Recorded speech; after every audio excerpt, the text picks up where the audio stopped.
আজকে আমরা চলে গেছিলাম জলপাইগুড়ির তিস্তা ব্রিজে। তো যেহেতু আমরা জলপাইগুড়িতে একটা দিদি বাড়িতে এসেছিলাম, ওই দিদি বাড়ির ঠিক পাশেই রয়েছে তিস্তা ব্রিজ, তাই আমরা ভাবলাম যে সকাল সকাল একটু ঘুরে আসা যাক।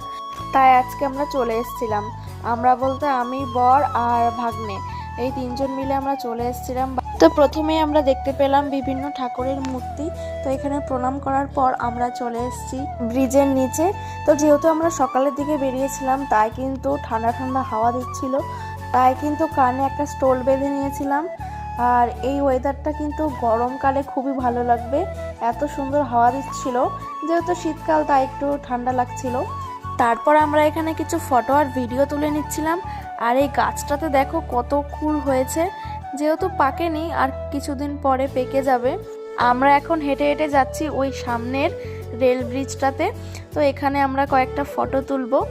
এখন ঘোরাঘুরি মানে শুধু ফটো তোলা, মানুষ যেখানে যাক না কেন আগে কিন্তু ফটোটাই তোলে। আগেকার দিনের মানুষরা যখন কোথাও ঘুরতে যেত, তারা কিন্তু কোনো ফটো তুলতো না। অবশ্য তখন ফোনও অতটা ছিল না, আর এখন তো সবার হাতে হাতে ফোন। যেখানে ঘুরতে যাক না কেন সবার প্রথমে ফটো তোলার কথাটাই মনে পড়ে। তো যাই হোক, আমরা ফটো ভিডিও সমস্ত কিছু করে বাড়ির দিকে রওনা দেব। কে কে জলপাইগুড়ি থেকে আমার ভিডিওটা দেখছো অবশ্যই কমেন্ট করে কিন্তু জানিও। তো ভিডিওটা ভালো লাগলে লাইক কমেন্ট শেয়ার করে দিও। দেখা হচ্ছে নেক্সট একটি মিনি ভ্লগে। তো সবাই ভালো থেকো, টাটা।